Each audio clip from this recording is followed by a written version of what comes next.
What's up, everybody? Welcome back to my channel. My name's Alexa Ray. I am a wellness coach, a digital creator, and I am self-employed above all things. I have some other things in the works right now, but I can't tell you yet, so we'll just leave it at that. I am obsessed with wellness and mindset and really being able to feel my best and enjoy life and really push myself to heal my past and learn everything I can so that way I can feel like I've completed my soul's mission. I realize that one thing that comes up frequently is setting routines and having a healthy routine to set yourself up for success. Morning, nightly routines, how they're so essential. So today what I really wanted to do was break down what a typical morning routine for me looks like, because I've talked about the importance of morning routines, but haven't really told you what's in my morning routine. So if you're interested in learning about my morning routine, how I build myself up for success as a coach, as a self-employed woman who stays at home, as a dog mom, because you know that she's gonna be in this, keep watching, because I know that it is helpful to see what other people do in their routines. Definitely guide you in a certain way to build your routine. If you're like, I have no idea what to put in my morning routine, I just feel like I should have one, it's helpful to see what other people are doing. So let's fucking go.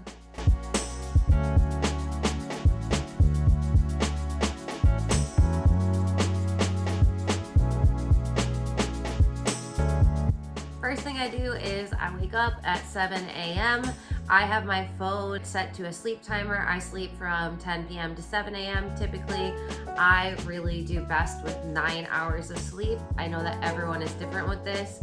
I used to not be this way, but since I have been on my wellness journey and I've really been getting to know myself and my habits and my body and my body's tendencies very well, I need 9 hours of sleep. That is how I function the best. So 10 p.m. to 7 a.m. So I wake up and I feel like it's just the most delightful sound that goes off if you have the sleep setting on. So I really like that. I wish I could replicate it for other alarms, but anywho, I wake up. I pet Ghost because she sleeps in bed with me. She even actually sleeps under the covers for most of the night. So it's actually stinking adorable, let me tell you. So I pet her because she's in bed. We stretch, and then I say 5 things that I'm grateful for. So before I even get out of bed, I am putting myself into a state of gratitude. That's really the best way to start your day. If you can cultivate a state of gratitude, state of peace in the morning, that's going to really help drive that through the rest of the day. I understand not being grateful always, or you're tending to be more negative than more positive oriented, more lack focused than abundance focused. I get that. I definitely was that person, but having habits like these really helped me to be more positive, see the best in everything and find the best, and always just be so appreciative of the small things. So when I say 5 things I'm grateful for, it's typically a lot of the same things, and oftentimes people take for granted, but I'll say things like, thank you so much for Ghost, thank you so much for my health, thank you so much for her health, thank you so much for being able to breathe, thank you so much for my organs functioning, thank you so much for my ability to stretch, thank you so much for this bed, thank you so much for this house that I'm in, thank you so much for this clean air.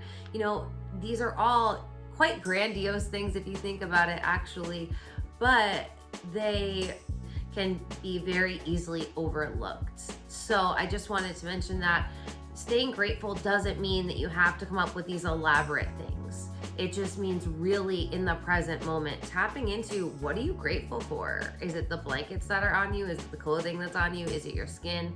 Is it your sight? The list goes on. When you start looking for things to be grateful for, you will realize that your list just keeps growing. And that's what's so incredible, right? Because whatever you focus on is going to grow. So when you complain a lot, then you're gonna have more things to complain about. That's how the universe is going to meet you. Law of correspondence. So you really want to be mindful of the thoughts you're putting out, the vibration you're putting out, the energy you're putting out, how you're showing up every day. It's not just who you're being when the camera's on or while you're at work or while other people are around, but who are you being when you're by yourself? Not to judge yourself, right? Because we're never gonna grow if we're constantly judging ourselves. We can realize where we still need to grow, where we need to expand in our power, where we need to step up our authenticity, or whatever the case may be. And when you do start building healthy habits into your daily life, it's a lot easier for you to be conscious of these things and to stay mindful of gratitude and appreciation, what's working out for you rather than what's not. So what I will say is your morning routine is so important, but so are the other moments in your day. That was like a total tangent, so let me try and stay on track. This is why I wrote down a list. So yeah, because I'm a dog mom. Ghost is my dog, by the way, if you're new here. So I take her outside. I look at the sky. I like to see where the sun is. I look around at the trees in the Adirondacks right now, as you can tell. So birds, and there's squirrels, and there's chipmunks, and I'm just super present and appreciative in the moment, just giving thanks and appreciation really to Mother Earth, is to God for creating such a magical place. Absolutely stunning. After that, I will pray outside and just stand in the sun. It doesn't have to be something long. I'm not gonna preach a religion on you. Whatever you find home in and whatever comforts you and aligns with what feels right in your soul, what I want for you. That's what I want for everyone. Take it or leave it. If that's not your thing, I understand. I was there for a long time in my life. And I will go inside, drink some water to hydrate myself. Sometimes I'll drink water a little earlier if I'm feeling dehydrated, but normally around there, then I'm good. I also take some supplements then. I currently take lysine and echinacea because I do have an autoimmune disease, and I find that these are extremely beneficial for my immune system. Again, everyone is different, everybody's body is different, but this is what works best for me. I then will meditate for about 15-20 minutes. Meditation is a skill, it's a practice, it gets easier with time. And sometimes you just don't want to meditate, right? You'd rather just go grab your phone and scroll on social media or whatever. But it's so essential. So if I am not feeling inspired to meditate, what I'll typically do is put on guided meditations that I have, or I will find another guided meditation that I like. It's easier for me to meditate. So I always recommend that for beginners. If you're new to meditation, if you want to start meditating, then I go and feed ghosts. I make a mug of hot lemon water. So I basically just squeeze a fourth of lemon in it, and I like to put some pink Himalayan salt in there for minerals and iron. After that, I shower and I'll put on face and body oil. Once I have my oils on, I allow them to really seep into my skin. It's going to stain your clothes. So I don't like to get out of the shower and get dressed right away. I want my skin to absorb some of the oils before getting dressed. So I'll put a towel on, or I will put on a robe and then I'll go make some coffee. I drink 1 cup of coffee a day, something educational, motivational. I really like listening to podcasts in the morning. Sometimes I will put on a YouTube video, listening to audiobooks. It helps me to make sure that my mindset's in check. I love learning. I love being inspired. It's just something I do daily, and it's very essential for me is to keep learning. I'll make breakfast. My breakfast, they vary depending on what I'm in the mood for. Then I will eat breakfast, continue listening to whatever I'm listening to, and then I'll oftentimes just bring whatever I'm listening to with me as I get ready. If I'm planning on recording or I feel like a full face of makeup is required, then I sometimes will not put my makeup on right away. I'll just get dressed and then I'll go walk Ghost outside.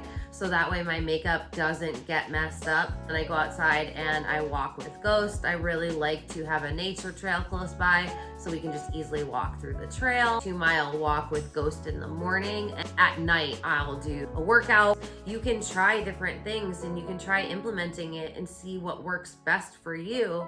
And then you can adjust it when necessary. Life changes and your routine can progress and change while you're changing, and allow it to be fluid, because I find that's when we start dreading things, when we say that we have to do something that we don't really want to do anymore, but we're requiring ourselves to do it. So allow yourself to play with it. Once I come back, I'll start going to work. If it's a day where I'm going to record or something, this is when I will do my makeup. So because I'm a coach and I work from home, what my work looks like is really going on social media, responding to my client, creating content, editing and recording videos, posting on social, interacting with potential clients. Sometimes if I'm taking a course with someone, taking a course, checking in with my coach, various business activities that need to be done, admin work or operational,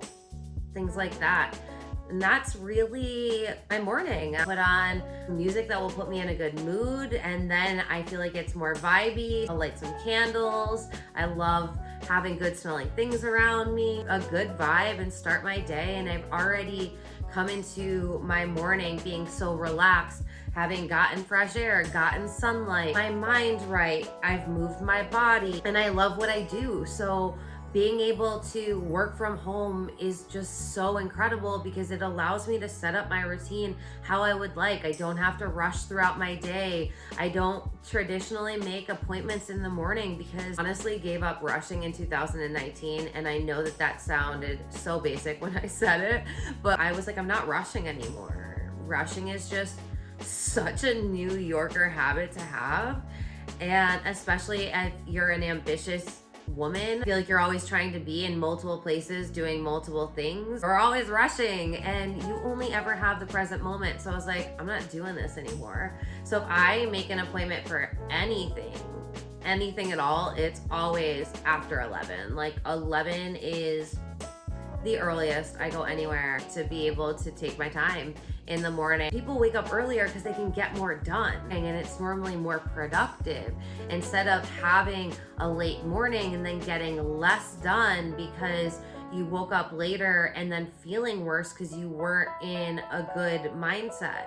And here's the thing, right? A nightly routine sets your morning routine up for success. So, and that would be a whole nother video, but you have a really terrible nightly routine, or if you go to sleep really, really late because you have insomnia, or you're binging Netflix, or you just start thinking worst case scenario and you're ruminating, or whatever the case may be, that's going to make it harder for you to wake up in the morning, and it's going to make it so you feel worse. You have to interrupt the programming that you're running on, especially when you want to change your life.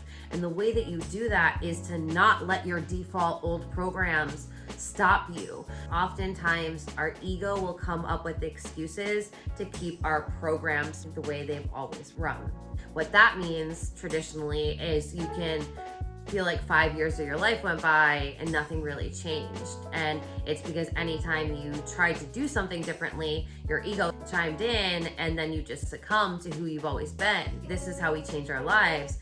And we really need to have these routines that are going to set us up, because we are humans. We're not perfect. We're going to have days where we don't feel amazing, or we don't feel as high vibe, or we don't have as much energy, or we don't want to do all the things. Of course. And be mindful of yourself and honor yourself and give yourself what you need in those moments. But that can't also look like trashing your nightly and morning routine for 3 months, because then your depression and anxiety are going to come back. Productivity rates are going to drop. You're going to feel uninspired. You're going to start feeling stuck in your life. You're going to feel stuck in your business. You're going to start feeling stagnant. All of these areas start to collapse when we take our foundations away from us. And morning and nightly routines really are that essential. They are foundations, and they help you build a successful life. And not only just a successful life, but a fulfilling life. So you're feeling your best and you're living the best possible reality. And does anything get better than that? No. So yeah, that's it. That's what I do. I love you all so much. Drop a comment below. Let me know if you do any of these things in your morning routine. Let me know what videos you want to see more of. Don't forget to like this video, subscribe. It really helps my channel grow. It helps me know that you're here, you're with me. And until next time, love you, bye.